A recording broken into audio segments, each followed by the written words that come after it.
kasih Bapa, terima kasih Allah, terima kasih Tuhan Yesus. Dan terima kasih Roh Kudus yang selalu menuntun kami untuk hidup sesuai dengan firman Tuhan. Ketika kami lemah, Tuhan memberikan kekuatan. Ketika kami sedang berduka, Roh Kudus menghibur. Ketika kami dalam keadaan apapun, Roh Kudus memimpin kami tetap kuat dan tetap berjalan dalam kasih Tuhan. Karena kasih Tuhan sajalah yang membuat kami tetap tegar dalam kehidupan ini. Terima kasih Bapa, terima kasih. Inilah pujian penyembahan kami. Kami naikkan di hadapan-Mu. Kami percaya Tuhan memberkati setiap pujian yang kami muliakan nama Yesus. Terima kasih Bapak, terima kasih. Kini saatnya kami akan dengar firman Tuhan. Tuhan berkati firman-Mu dan tolong Roh Kudus supaya kami mampu melakukannya dan kami akan menikmati kembali setiap mujizat firman Tuhan. Terima kasih Bapak, dalam nama Tuhan Yesus Kristus kami berdoa dan bersyukur. Haleluya, amin. Puji Tuhan. Shalom Bapak Ibu. Puji Tuhan, kita kembali bisa beribadah kepada rumah Tuhan. Kita percaya bahwa Roh Kudus yang selalu mengingatkan kita untuk cari Tuhan. Amin. Mari kita lihat firman Tuhannya yang di PPT ya.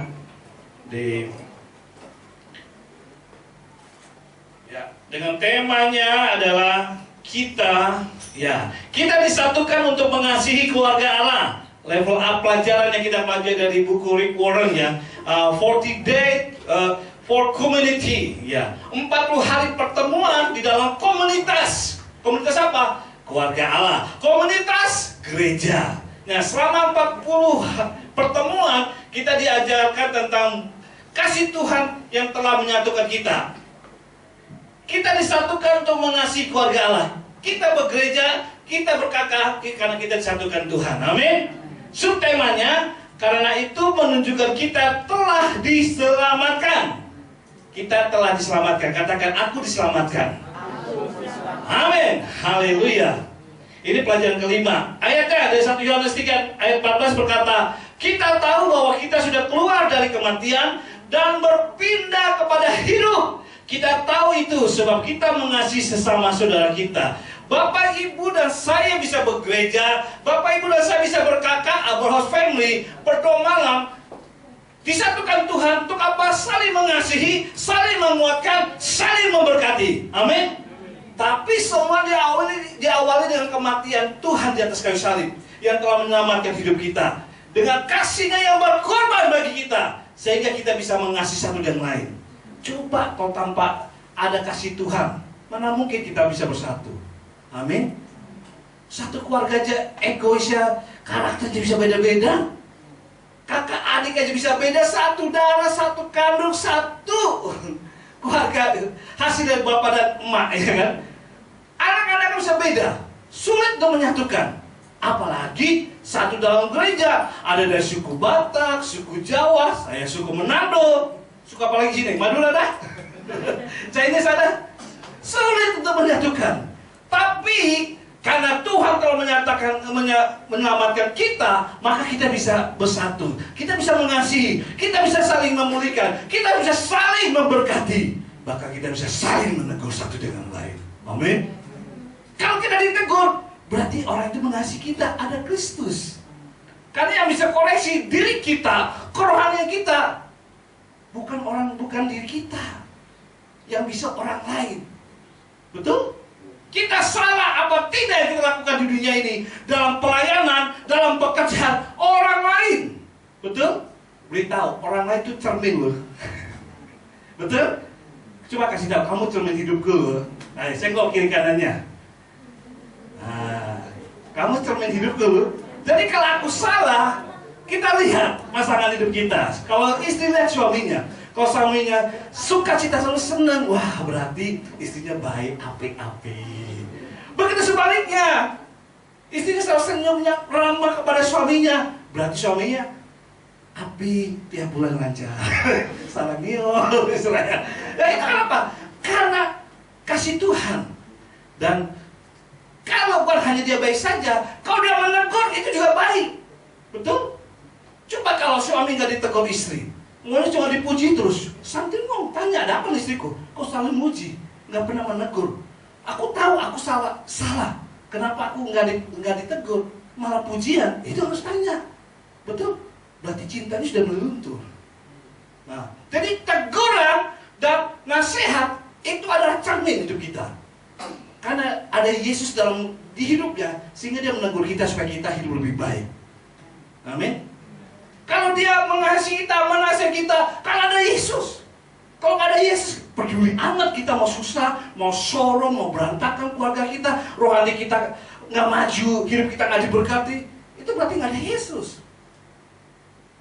Kalau Bapak Ibu Gembala satelit, Bapak Ibu Peter menegur Bapak Ibu, mengasihi, itu berarti ada Yesus. Dia cinta pada Bapak Ibu. Amin. Dia cinta pada kita. Supaya ayo ke gereja yuk, ayo cari Tuhan yuk. Supaya apa? Hidup kamu dipulihkan. Supaya apa? Hidup kamu diberkati. Amin. Kalau bukan mereka yang menuntut kita, siapa lagi? Mau kita dasar orang malas kok yang perlu ditegur. Amin. Coba beritahu kiri kanannya, terima kasih buat teguranmu. Berarti kamu sarangi, kamu cinta, kamu sayang. Itu makanya kita disatukan Allah. Untuk apa dalam keluarga? Karena kita dikasih semua itu karena diawali kasih Tuhan. Kalau Yesus saja pernah marah negur muridnya kok, tapi karena dia sayang. Walaupun Tuhan Yesus pernah kasar pada muridnya. Kepada siapa? Yudas, hai iblis, waduh. Kepada ahli Taurat yang tahu firman Tuhan, hai engkau iblis, udah berudak, waduh. Perkataan Yesus, tapi Yesus tahu mendapati. Kalau kepada orang yang baru mengenal Tuhan, dia kalem. Tapi orang yang sudah tahu kebenaran, tegurannya keras. Supaya apa? Supaya sadar. Kalau tegurannya lembut manis, dia nggak sadar-sadar. Tuh. Senangnya dipuji, makan puji itu namanya. Ya itulah tujuannya kita belajar. Selama 40 pertemuan ini, jangan khawatir, jangan kaget. Tiba-tiba kita bukan hanya pujian yang kita dapati dari teman sesama AF kita, teman gereja. Tapi harus terima juga kalau ada teguran-teguran. Amin. Itu teguran rohani. Kalau dia marah, marah ilahi. Betul? Yesus pernah marah loh. Ya kan orang yang jualan di depan gereja karena mencari cuan, mencari untung. Hanya sekedar jualan untuk memberkati hidupnya dan memberkati gereja, nggak apa-apa. Tapi cari cuan itu 2 kali lipat dari yang kelewatan. Sehingga mereka lebih banyak jualannya daripada mereka pergi beribadahnya. Itu Yesus marah. Dan marah dia marah ilahi. The God's angry misalnya. Wah, marah Tuhan. Tapi itu karena dia sayang. Amin. Itulah namanya kasih. Kasih itu menyayangi, memulihkan, menegur dan memperbaharui. Itu baru kasih. Kalau kasih cuma hanya puji doang tapi nggak ada teguran, itu kasihnya perlu dipertanyakan. Nah, sila Bapak Ibu kita akan pelajari terus selama 40 pertemuan ya. Ini pertemuan kelima di dalam materi. Di dalam HF kita belajar, di gereja diawali, di HF kita bisa diskusi. Apa sih yang kita dapatkan dari firman Tuhan? Selanjutnya, kita tahu kematian. Nah, ketika kita menjadi anggota keluarga Allah, host family, itu adalah transformasi dari kematian menuju hidup, mengubahkan diri sendiri, serta menjadi berkat bagi Allah. Bagaimana cara kita menunjukkan kasih Allah yang telah menyelamatkan kita? Kita bersatu. Ini karena kita sudah diselamatkan dulu. Kita bisa beribadah. Karena siapa ada Roh Kudus yang menegur kita orang berdosa, kita perlu Tuhan, maka kita beribadah. Kita beribadah, maka bukan hanya untuk diri kita sendiri, ada orang di sekitar. Kita yang perlu juga beribadah, yang perlu juga cari Tuhan, yang perlu diberkati oleh Tuhan. Makanya kita diutus kita. Wow. Dan itu menunjukkan kasih Allah yang telah menyelamatkan kita. Bapak Ibu, Tuhan panggil kita bukan hanya untuk kehidupan kedua. Ya, setelah Tuhan panggil kita diselamatkan, masuk surga. Enggak. Kalau kita langsung dipanggil Tuhan, kita terima Tuhan sebagai juru selamat, dibaptis, terus langsung dipanggil Tuhan. Wah, kasihan keluarga-keluarga kita yang belum kenal Tuhan. Ada utusannya. Makanya kita diberikan kepercayaan untuk menolong mereka, bersekutu bersama mereka, supaya mereka bisa terima Tuhan juga. Amin. Nah, sekarang bagaimana sih caranya? Caranya kita menerima kasih Tuhan di dalam persekutuan. Sebelum persekutuan diri kita sendiri. Yang pertama adalah bertobat dari kehidupan dosa dan terima Tuhan Yesus sebagai juru selamat. Bertobat dari kehidupan dosa dan terima Yesus sebagai Tuhan dan juru selamat. Haleluya. Siapa yang sudah terima Yesus sebagai Tuhan dan juru selamat? Oh, baru 2 orang nih. Puji Tuhan. Saya sudah terima Tuhan ya. Haleluya. Sebentar ya, dipoto dulu. Nah, bukan Golkar, ada ininya, isiannya. Tadi Pak Gembala bilang puasa Golkar ya. Haleluya. Ya, sebagai Tuhan dan Juru Selamat. Tapi ada buktinya, mana tandanya? Kalau orang menikah, diberkati, ada tandanya pasangan suami dan istri. Tandanya apa waktu pernikahan? Bapak masih ingat sumpah janji pernikahan? Ada yang ingat? Waduh, udah lupa ya, udah 15 tahun, udah punya cucu malah. Belum ya, masih punya anak semua ya. Lalu buktinya apa setelah janji sumpah di hadapan Tuhan dan di depan jemaat? Apa? Yaitu ada buktinya cincin. Coba saya lihat, Ibu Gembala masih ada? Gaji udah nggak ada. Dan 16 tahun udah fakta ekonomi. 18 tahun ya anak mau 17. 18 tahun. Saya aja lupa menghitung. Nah, tapi kalau sudah lewat ya nggak masalah. Kita ngerti karena itu perjuangan hidup ya. Tapi kalau masih awal, masih mula, mana buktinya? Ada, ya kan? Nah, kalau seorang pacaran, anak muda sama saling menyukai, pasti ada buktinya apa? Pasti dia akan mengapeli, dia akan mentraktir atau memberikan sesuatu kepada pasangannya. Betul?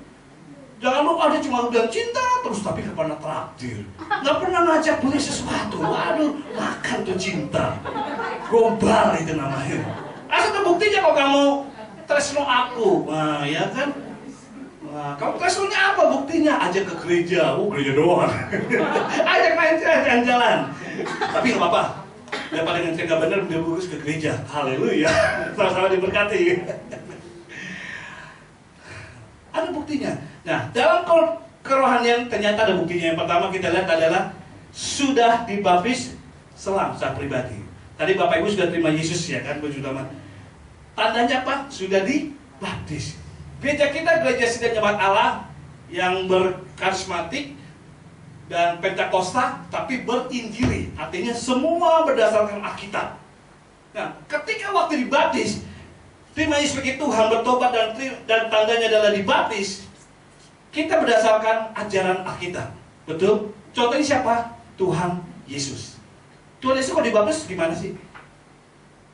Tahu kisahnya? Diapain? Ayo. Diselam kan? Ada yang percaya? Itu dogma ajaran gereja ya. Tapi kalau doktrin ajaran Alkitab, sesuai Alkitab, beda ya.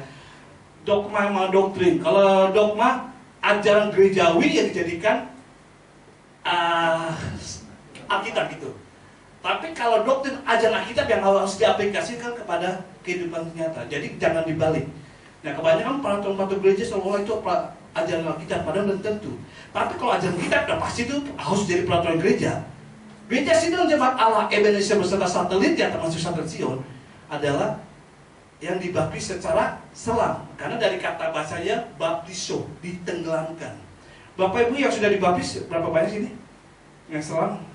Belajar ini gak? Katekisasinya. Nah, belajar kan ada 4 pelajaran kan? Saya masih ingat. Bapak udah lama nggak ngajar baptisan. Pertama 2 materi pelajaran tentang pertobatan. Lalu yang pelajaran kedua tentang baptisan. Pelajaran ketiga persembahan dan perpuluhan. Pelajaran keempat pertumbuhan. Nah, di dalam pelajaran itu kata yang pelajaran kedua baptiso yang artinya ditenggelamkan. Dan kita maksudnya jauh-jauh. Kita ikut Tuhan Yesus lah. Karena kita berdasarkan Tuhan Yesus. Tuhan Yesus sebagai Tuhan dan Juru Selamat. Dia taat pada Bapa di surga, pada perintah Alkitab, perintah Tuhan. Dia ditenggelamkan oleh Yohanes untuk dibaptis di Sungai Yordan. Saya melihat Sungai Yordan nggak sedikit, Bapak Ibu, memang segini sampai sekarang. Saya juga ya, nggak pernah apa-apa naik. Waktu saya ke Israel juga Sungai Yordan segini juga. Tapi saya nggak ikut baptis, cuma saya nyoba aja berapa. Oh iya, saya lihat orang-orang dibaptis. Oh iya, segini, nggak pernah lebih. Segini berarti sekitar 60-70 cm. Bisa lah untuk menenggelamkan orang setinggi apapun. Nah tapi artinya, kan ada artinya, dikubur bersama Tuhan Yesus dan dibangkitkan bersama Tuhan Yesus. Artinya menguburkan dosa-dosa karakter-karakter lama dan dibangkitkan seperti Tuhan Yesus bangkit pada hari ketiga. Itulah baptisan. Amin. Berkata begini, Efesus pasal 4 ayat 5, perhatikan. Kita, Paulus berkata, harus satu Tuhan. Kita harus satu iman. Dan kita harus satu baptisan. Kalau kita gereja Pentakosta beraliran Injili, Injil itu Alkitabiah, yaitu sesuai Tuhan Yesus. Kalau baptis Islam, ya berarti harus baptis Islam. Satu Tuhan, ya kita menyembah Bapa di surga ya, menyembah Tuhan Yesus sebagai Tuhan dan Juru Selamat. Kita percaya itu satu Injil. Ya kita belajar Alkitab Injil dari Perjanjian Lama dan Perjanjian Baru. Dan satu baptisan yang di atas itu adalah kata baptisan baptiso, ditenggelamkan sesuai Tuhan Yesus. Amin. Yohanes 1 ayat 1 berkata, pada mulanya ada firman, dan firman itu adalah Allah. Jadi kalau kita taat pada Alkitab, Alkitab adalah firman Tuhan. Itu yang benar. Amin. Yesus yang adalah firman yang jadi manusia, dia pun taat pada Alkitab. Itu adalah tanda. Jadi ada yang tanya waktu saya di Medan. Saya di Medan 9 tahun, dari tahun 2000 sampai 2009 lah. Januari, Februari saya udah ke Surabaya. Pak Osal, oh ya ibu gimana? Udah lama bergereja sini di GSJ juga sana. Oh iya GSJ sudah 5-7 tahun Pak Osal. Oh puji Tuhan. Terus bagaimana ibu sukacita sama? Iya Pak, saya tetap beribadah hari Minggu, doa malam gitu. Tapi juga ibu udah belajar baptisan. Oh benar. Yang penting Pak, hati saya Pentakosta.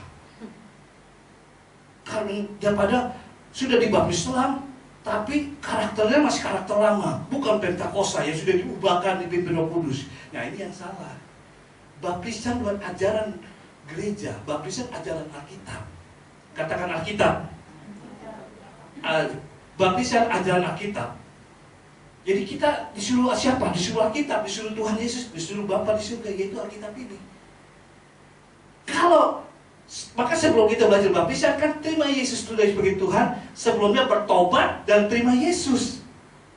Bukan nggak terima Yesus baru bertobat, itu salah orang mengajar. Maka kita waktu belajar katekisasi bertobat dulu kalau saya orang berdosa. Mengapa usaha saya gagal, hidup saya gagal, pacaran gagal, rumah tangga gagal, pekerjaan gagal. Kenapa? Ada dosa yang terikat dalam hidup kita tanpa kita sadari. Dan iblis suka. Karena iblis datang ke dunia ini untuk apa? Menghancurkan dan membinasakan. Gak peduli kita orang Kristen. Gak perlu identitas kita Kristen. Apalagi sejak lahir Pak, KTP saya Kristen. Iya, KTP Kristen tanpa pertobatan. Oh, iblis gak takut dengan nama identitas kita. Oh saya Kristen. Gak mungkin saya bisa dikalahkan iblis. Iblis raja, bapak pembohong raja dan umurnya ribuan tahun. Loh kita umur berapa? Kita nggak bisa melawan iblis. Hanya bisa dengan bantuan Tuhan, kita tolong Tuhan. Apalagi saya sudah pelayan Tuhan Pak, nggak mungkin saya berbuat dosa. Siapa bilang? Setiap saat kita peperangan rohani, pikiran kita selalu ingin dikacaukan iblis. Iblis nggak takut namanya identitas dan jabatan rohani. Yang dia takuti adalah ketika kita mentaati firman Tuhan, itu ditakuti. Kita mau setia beribadah, kita membaca Alkitab, kita melayani Tuhan dan kita terlibat pelayanan, itu yang ditakut iblis. Amin. Bukan karena identitas KTP atau karena kita jabatan rohani. Pendeta pun banyak yang jatuh dalam dosa. Pelayan Tuhan ada. Dan iblis gak peduli ya. Gak apa-apa kamu gereja kudus, tapi Senin sampai Jumat busuk. Kudusnya cuma di hari Minggu tok melayani. Gak apa-apa kamu bertobat di hari Minggu, tapi Senin sampai Sabtu kamu kumat lagi. Ya mau bohong-bohong, ya mau bujuk-bujuk gitu. Mau kasar-kasar ya kasar mulutnya.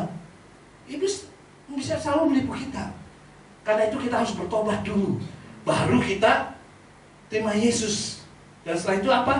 Kita mau beribadah supaya rentetan ini mengaku kita orang berdosa butuh Tuhan, lalu ambil langkah tindakan dibaptis sebagai terima Yesus, lalu doa dan baca kitab, lalu rajin beribadah dan rajin melayani. Disitulah iblis akan hati-hati untuk menjatuhkan kita, karena kita mulai memagari kehidupan kerohanian kita. Kalau bukan kita siapa lagi? Ya, kalau kita sudah memagari jangan lupa. Makanya kita butuh teman KKA, butuh teman gereja untuk saling memagari. Ketika kita lemah, kita dikuatkan. Ayo gereja lagi, ayo kakak lagi, ayo doa lagi. Kalau kamu rajin gereja, rajin kakak, baca kitab yang untuk kamu sendiri, bukan gembala, bukan pak pendeta. Kalau kamu diberkati, siapa yang untung? Dirimu sendiri. Soal baik-baik pekerjaan diberkati, ya siapa? Dirimu sendiri sebagai istri. Orang tua itu baik-baik, yang untung siapa? Anakmu, untuk orang tuamu baik. Banyak yang bergereja, tapi statusnya tidak ada orang, tidak ada suami, tidak ada ayah, tidak ada ibu, Bapak Ibu. Betul? Ada sih yang bergereja, statusnya orang tuanya bagaimana? Banyak Kristen, tapi banyak masalah begitu. Yang ditanya, Bu, kemana suaminya? Wah, di gandul wewe 40 tahun. Apa tuh gandul wewe? Kuntilanak saya tahu, oh wewe itu apa dulu? Ya itu diambil orang lain, cewek lain. Astaga. Mana Pak? Itu Pak, dia ada simpanannya, ada lagi loh, kok dua? Orang Kristen, orang bergereja. Tapi saya tanya mana statusnya? Aduh. Makanya gembala, pendeta bikin program gereja tujuannya untuk Bapak Ibu diuntungkan sendiri, supaya memagari kerohanian kita. Terima Yesus, sudah dibaptis, doa, baca kitab, lalu beribadah dan beribadah, supaya keluarga kita dan diri kita memagari kehidupan rohani kita. Amin. Katakan, memagari kerohanian saya sendiri dan juga kamu. Ya itu maka kita berkumpul, ya kan? Selain kita ada orang sebelah kita yang memagari kita. Coba tengok, kamu memagari aku gak kerohanian aku? Sih. Kalau di PHP jangan mau. Itu bahaya itu. Ya, inilah kata Billy Graham. Next selanjutnya.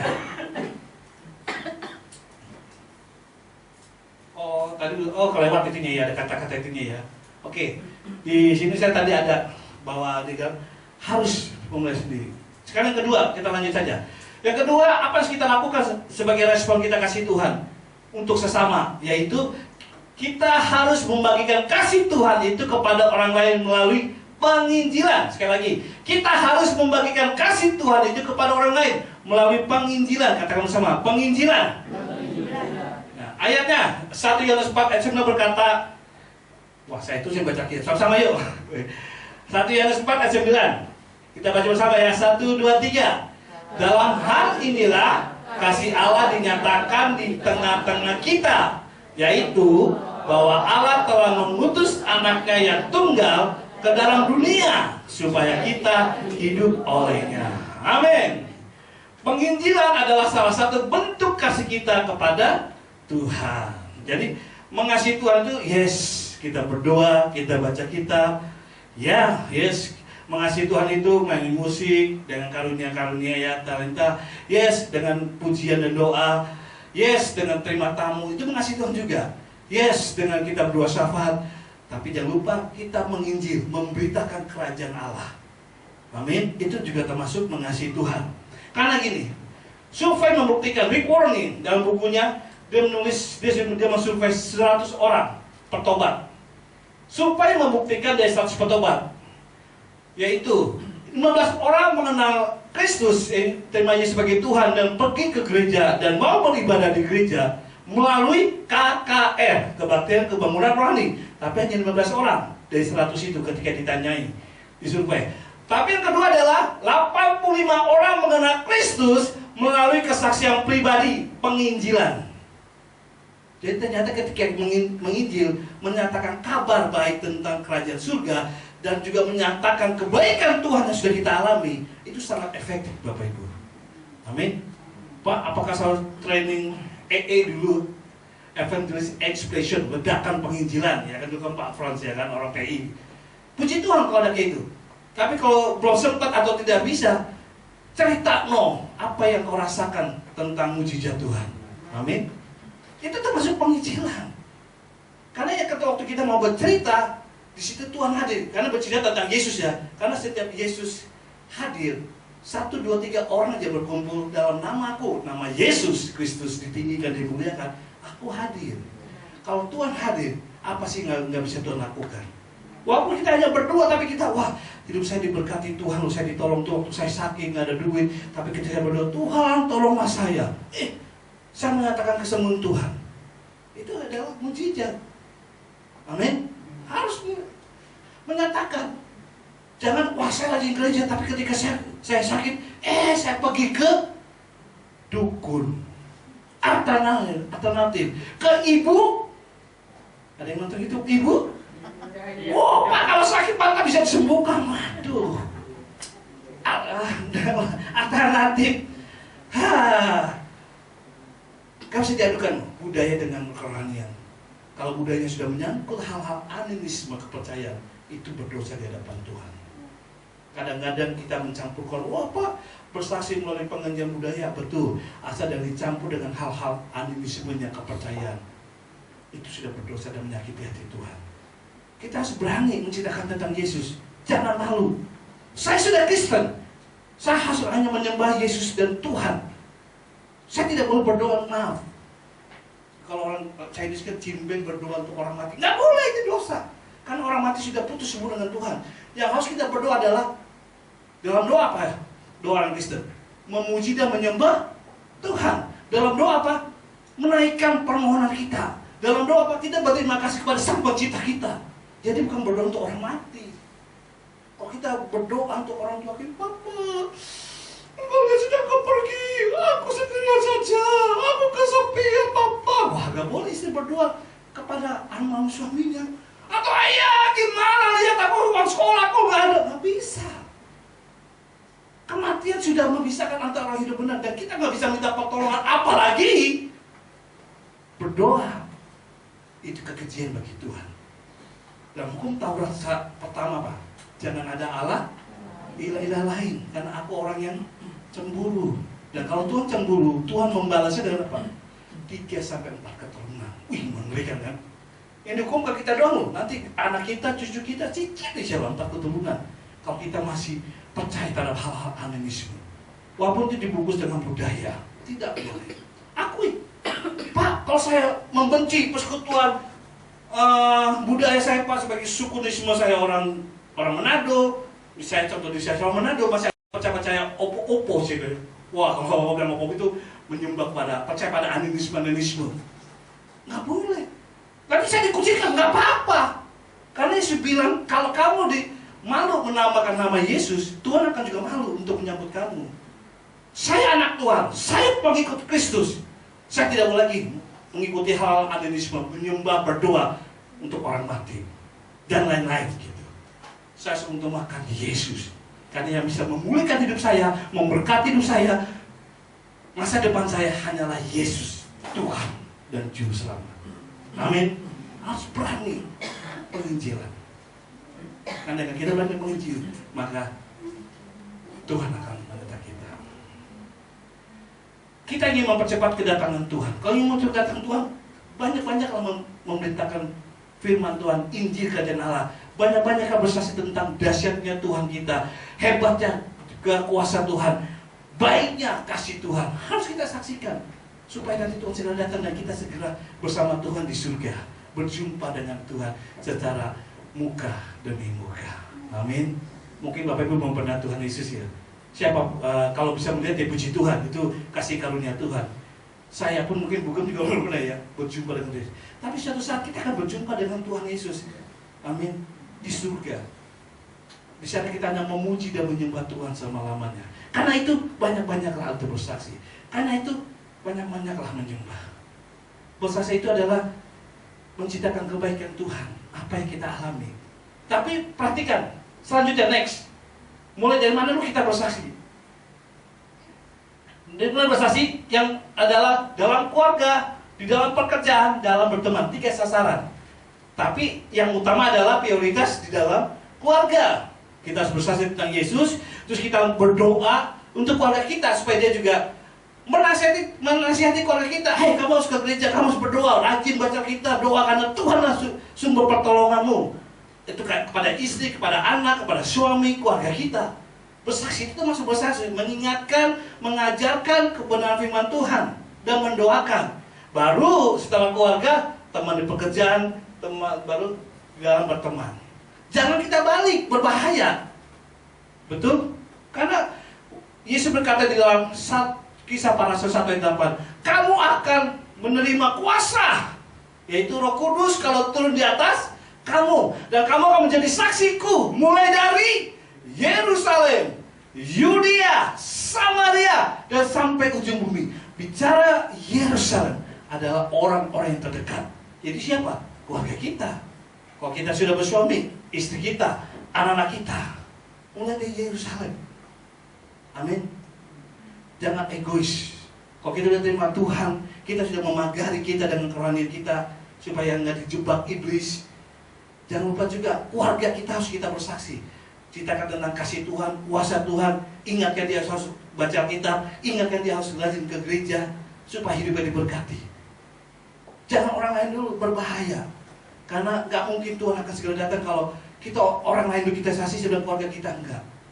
Harus tahu prioritas. Ya puji Tuhan kalau nggak ada keluarga seperti murid Yesus masih lajang semua, ya nggak apa-apa ya kan, tinggalkan keluarga dan bersaksi. Tapi kalau kita sudah berkeluarga, keluarga kita jagai. Dan kita menginjil, di dalam kita mengabarkan firman Tuhan, juga menjaga mereka dengan hal-hal yang rohani. Karena itu paling utama supaya iblis jangan mengganggu keluarga kita. Seperti dikatakan oleh Charles Spurgeon, seorang penulis buku, tokoh-tokoh gereja. Beliau berkata begini, keluarga Kristen adalah benteng kesalehan di zaman orang-orang Puritan. Tetapi di masa-masa jahat ini, ratusan keluarga Kristen tidak memiliki ibadah keluarga Kristen. Dan tidak ada pengajaran atau disiplin yang sehat. Jadi, perhatikan, wow, masa gini ya, mengerikan. Bagaimana kita berharap untuk melihat kerajaan Tuhan maju apabila para muridnya, yaitu para hamba Tuhan, para pelayan gereja, serta sidang jemaat yang setia beribadah, tidak pernah mengajarkan Injilnya kepada keluarganya yang ada di rumah. Wow.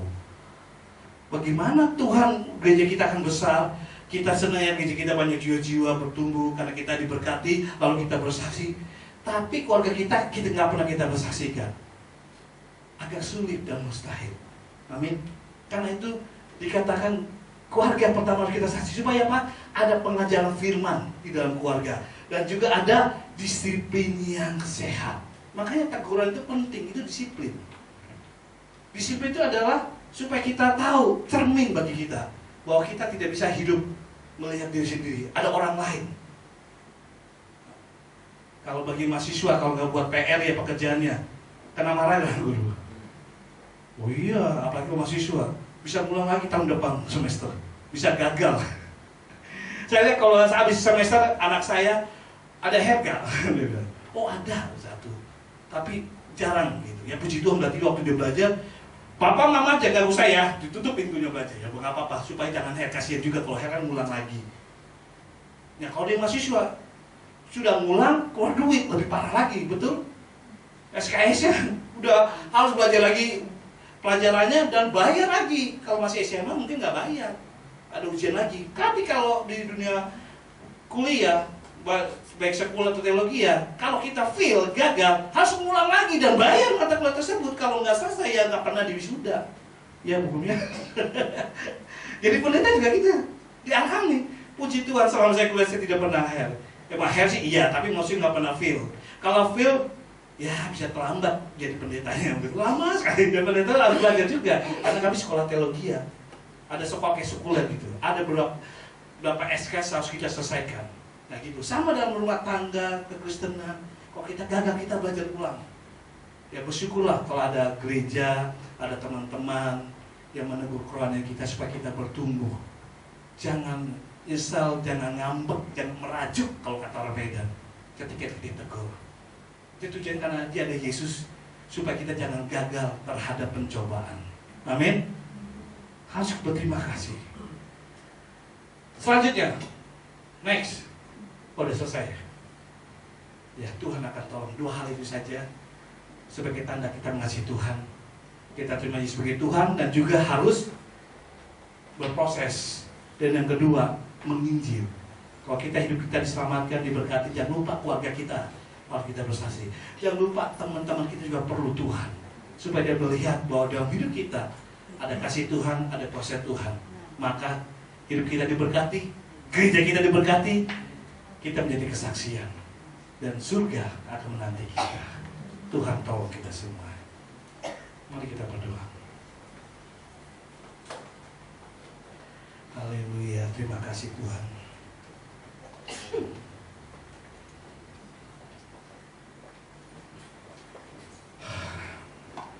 Banyak orang di dalam firman Tuhan berkata, banyak orang yang berseru-seru memanggil, bahkan melayani Tuhan. Tapi Tuhan berkata, "Nyalah kamu, hai pembuat kejahatan, aku tidak mengenal kamu." Aduh, jangan sampai kita pergi ke gereja, rajin ke gereja melayani Tuhan, tapi kita tidak dikenal Tuhan. Kenapa? Kita tidak mau memagari rohani kita. Kita tidak mau bertobat atau mau bertumbuh, atau kita tidak mau menginjil. Ingat saat ini, di mana suami kita berada, anak kita, istri kita, mereka butuh Tuhan. Karena itu kita harus bersaksi, bercerita, dan pagari mereka dengan doa dan firman, perkataan